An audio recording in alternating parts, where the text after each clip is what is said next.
കൂൺ കൃഷി സീരീസിലെ 13ാമത്തെ വീഡിയോ ആണ് കേട്ടോ ഇത്. നമ്മൾ രോഗങ്ങൾ വന്നാലെന്നും പറഞ്ഞിട്ട് ഒരു 12ാമത്തെ ഒരു വീഡിയോ അപ്ലോഡ് ചെയ്തിട്ടുണ്ടായി.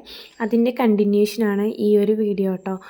ആ ഒരു വീഡിയോക്കകത്ത് നമ്മൾ കവർ ഓപ്പൺ ചെയ്യുന്ന കാര്യങ്ങളൊക്കെ കാണിച്ചിട്ടുണ്ടായി. നമ്മളെ ബെഡൊക്കെ ഓപ്പൺ ചെയ്ത് വെച്ച് നമ്മളിത് കട്ട് ചെയ്ത് തുടങ്ങിയിട്ടുണ്ടായിരുന്നു. നമുക്കൊരു ഇതുപോലൊരു കളർ വ്യത്യാസം വന്നതുകൊണ്ടാണ് നമ്മൾ ബെഡിനെ കട്ട് ചെയ്തത്. അതൊക്കെ ഞാനതിൽ പറഞ്ഞിട്ടുണ്ട് കേട്ടോ. നമ്മൾ ബെഡിൻ്റെ ഉൾഭാഗത്തേക്ക് പോകുന്തോറും അതിൻ്റെ ഒരു വ്യാപ്തി കൂടി വരികയാണ് കേട്ടോ. അപ്പോൾ ജസ്റ്റ് ഞാനിതിൻ്റെ ഉള്ളിൽ എന്താണ് എങ്ങനെയാണ് എന്നൊക്കെ അറിയാനാണ് ഇതുപോലെ പുറത്തേക്ക് ചകഞ്ഞ് നോക്കുന്നത്. അങ്ങനെ ചകഞ്ഞ് ഈ ഒരു പരുവമാക്കി കേട്ടോ. അപ്പോൾ എനിക്കിപ്പോൾ ഒരു ടെൻഷൻ എന്ന് പറഞ്ഞാൽ നമ്മൾ ഉള്ളിലേക്ക് നോക്കിയാലും ഇതുപോലെ പൂപ്പൽ പോലെ ഉണ്ടെങ്കിൽ നമുക്ക് ഈ ബെഡിനെ ട്രീറ്റ് ചെയ്യാൻ പറ്റില്ല കേട്ടോ. അപ്പോൾ ഇത് എത്രത്തോളം ഉള്ളിലോട്ട് പോയിട്ടുണ്ടെന്നും എനിക്കറിയാൻ വയ്യ. അപ്പോൾ അങ്ങനെ ഭയങ്കര കൺഫ്യൂഷനായിട്ടാണ് ഇത് പിന്നെയും ചെയ്തു നോക്കുന്നത് കേട്ടോ. നമ്മൾ റിമൂവ് ചെയ്യുന്തോറും ഉള്ളിലേക്ക് ഇതിനെ പടർന്ന് പൊയ്ക്കൊണ്ടിരിക്കുകയാണ് കേട്ടോ. നമ്മൾ എത്ര തന്നെ ശ്രദ്ധിച്ചാലും നമ്മൾ കൂൺ കൃഷി ചെയ്യുന്നവർക്കറിയാം, എന്തെങ്കിലും ചെറിയൊരു മിസ്റ്റേക്ക് ഉണ്ടെങ്കിൽ നമ്മൾ ചെയ്യുന്നത് മൊത്തത്തിൽ പാളിപ്പോവും കേട്ടോ. പിന്നെ അത് മറ്റ് ബെഡുകളെ ബാധിക്കുമ്പോൾ പിന്നെ നമ്മൾ വച്ചിട്ടുള്ള ബെഡുകൾ കംപ്ലീറ്റ് ആയിട്ട് നശിച്ച് നമുക്ക് ഭയങ്കര നഷ്ടം ഉണ്ടാവും. അത് കൂൺ കൃഷി സ്ഥിരമായിട്ട് ചെയ്യുന്നവർക്ക് അറിയാമല്ലോ. നമ്മളെ എത്രത്തോളം എക്സ്പീരിയൻസ് ഈ ഒരു ഫീൽഡിൽ വന്നാലും നമ്മൾ ഒരു ചെറിയൊരു പാകപ്പിഴ മതി നമുക്ക് നമ്മുടെ കൃഷി മൊത്തത്തിൽ നശിച്ചു പോകാനും വലിയൊരു നഷ്ടം ഉണ്ടാവാനും കേട്ടോ.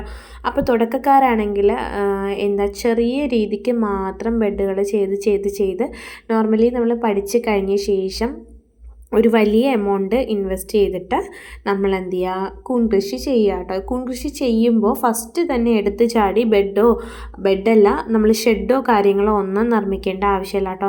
നമുക്ക് ഉള്ള പരിമിത സ്ഥലത്ത് വെച്ചിട്ട് വേണം നമ്മൾ കൂൺ കൃഷി ചെയ്ത് നോക്കാനേ. ഞാനിത് റിമൂവ് കുറച്ച് ഭാഗമൊക്കെ ചെയ്തിട്ട് ഡെറ്റോളൊന്ന് സ്പ്രേ ചെയ്യാണ് കേട്ടോ. നമ്മൾ ഇത്രത്തോളം നമ്മളിങ്ങനെ ചകഞ്ഞ് നോക്കിയപ്പോൾ നമ്മൾ സാനിറ്റൈസേഷൻ കൊടുക്കാതെയാണല്ലോ നമ്മുടെ കത്തി ആദ്യം നമ്മൾ കൊടുത്തെങ്കിലും പിന്നീട് നമ്മളത് കൊടുക്കാതെയാണല്ലോ ഇത്രയും നേരം ചെയ്തത്. അപ്പോൾ അത് എന്തെങ്കിലും കാര്യങ്ങളുണ്ടെങ്കിൽ അതൊക്കെ ഒന്ന് റിമൂവ് ആയി പൊക്കോട്ടെ എന്ന് വെച്ചിട്ടാണ് ഒന്നുകൂടെ നമ്മൾ ഡെറ്റോൾ കൊടുത്തിട്ട് നമ്മൾ ഒന്നുകൂടെ എല്ലാം കൂടി റിമൂവ് ചെയ്ത് കളയാണ് കേട്ടോ. നമ്മുടെ ഉൾഭാഗം വന്നിട്ട് ഇങ്ങനെയാണ് കേട്ടോ.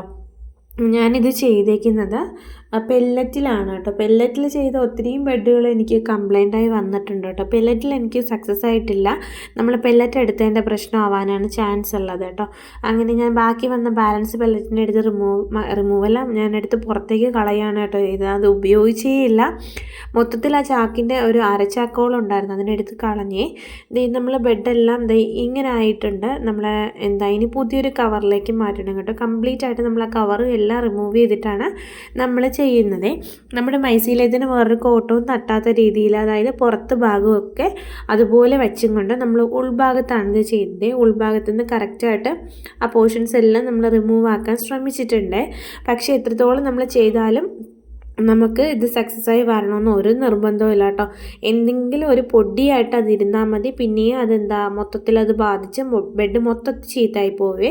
ഇനി നമ്മൾ കുറച്ച് കാൽസ്യം കാർബണേറ്റ് നമ്മുടെ സ്റ്റെറിലൈസ്ഡ് ആയിട്ടുള്ളത് നമ്മൾ കുറച്ചൊന്ന് അപ്ലൈ ചെയ്ത് കൊടുക്കുകയാണ് കേട്ടോ. അപ്പോൾ എളുപ്പത്തിന് നമ്മുടെ മൈസീലിയം കുറച്ചുകൂടെ ഫാസ്റ്റായിട്ട് പടർന്ന് പിടിക്കാൻ വേണ്ടിയിട്ടാണ് ഇങ്ങനെ കാൽസ്യം കാർബണേറ്റ് നമ്മൾ കൊടുക്കുന്നത്. കൊടുത്തു കഴിഞ്ഞ ശേഷം നമ്മൾ നമ്മുടെ സ്ഥിരം വയ്ക്കുന്ന പ്ലേസ് എവിടെയാണോ അവിടെ തന്നെ ഇതിനെ കൊണ്ടുവന്ന് വയ്ക്കുകയാണ് ചെയ്യുന്നത്. അപ്പോൾ ഇതെല്ലാം ചെയ്യുമ്പോഴും ഞാൻ ഡെറ്റോൾ ഇടയ്ക്കിടയ്ക്ക് യൂസ് ചെയ്ത് കൈയൊക്കെ ഒന്ന് വൃത്തിയാക്കിയിട്ട് വേണം ഇതൊക്കെ ചെയ്യുന്നത്. പിന്നെ നമ്മൾ റബ്ബർ വെച്ചിട്ട് 2 സൈഡും ടൈ ചെയ്തിട്ടുണ്ട് കേട്ടോ. അപ്പോൾ കാണാൻ കുറച്ച് ഭംഗിക്കുറവുണ്ടെങ്കിലും നമ്മൾ ട്രീറ്റ്മെൻറ്റ് ചെയ്ത് നോക്കിയതാണല്ലോ. അപ്പോൾ അത്യാവശ്യം ബെഡിൻ്റെ ഒരു സൈസൊന്നും ഇല്ല. നമ്മൾ ഈ രീതിക്കൊക്കെയാണ് ഇരിക്കുന്നത്. ഏകദേശം ഒരു ചന്ദ്രക്കല പോലെയൊക്കെ നമ്മൾ വന്നിട്ടുണ്ട് കേട്ടോ നമ്മളെ ബെഡ്. നമ്മുടെ സ്ഥിരം വയ്ക്കുന്ന പ്ലേസിൽ നമ്മളിതിനെ ഹാങ് ചെയ്യുകയാണ്. അതിനുശേഷം നമുക്ക് കുറച്ച് കണ്ണിലെ കുറച്ചധികം കീറലുകൾ ഞാൻ കൊടുക്കുന്നുണ്ട്. കാരണം എന്ന് പറഞ്ഞാൽ ഇതിനകത്ത് നമ്മൾ എയറിൻ്റെ ഒരു പാസേജിന് വേണ്ടിയിട്ടാണ് അങ്ങനെ ചെയ്യുന്നത്. നമ്മൾ ചെയ്യാൻ നോക്കിയപ്പോൾ നമ്മുടെ കത്തിക്ക് മൂർച്ചയില്ലാത്തതുകൊണ്ട് തലങ്ങനും വിലങ്ങനും ഒക്കെ ഞാൻ ഈ വീഡിയോയിൽ വരയ്ക്കുന്നുണ്ട് കേട്ടോ. അപ്പോൾ ഇത് സ്പീഡിന് പറഞ്ഞു പോകുന്നതെന്ന് പറഞ്ഞാൽ ഈ വീഡിയോൻ്റെ എൻഡ് എത്തുന്നതിന് മുമ്പേ 1-2 കൂൺ കൃഷിയെക്കുറിച്ചുള്ള കുറച്ച് മറ്റ് കാര്യങ്ങൾ പറയാൻ വേണ്ടിയിട്ടാണ്. നമ്മൾ കൂൺ കൃഷിയിൽ ശ്രദ്ധിക്കേണ്ട കുറച്ച് കാര്യങ്ങളെന്ന് പറഞ്ഞാൽ ഫസ്റ്റ് വിത്തിൻ്റെ സെലക്ഷനാണ് കേട്ടോ. നമുക്ക് അത്രത്തോളം വിശ്വാസമുള്ള, അതായത് മദർ സീഡിൽ നിന്ന് തന്നെ ഉണ്ടാക്കുന്ന വിത്തുകൾ, ഫസ്റ്റ് ജനറേഷനിൽ പ്രൊഡ്യൂസ് ചെയ്യുന്ന വിത്തുകൾ തന്നെ വാങ്ങിക്കാൻ ശ്രമിക്കുക കേട്ടോ. അങ്ങനെ ഒത്തിരി പേർക്കും അതൊന്നും കിട്ടത്തില്ല, ആരും അങ്ങനെ തരത്തുമില്ല കേട്ടോ. നമ്മളെ ഫസ്റ്റ് മദർ ജനറേഷനിൽ നിന്ന് കിട്ടുന്ന സീഡിന് നമ്മുടെ ഈൽഡ് കൂടുതലായിരിക്കും കേട്ടോ.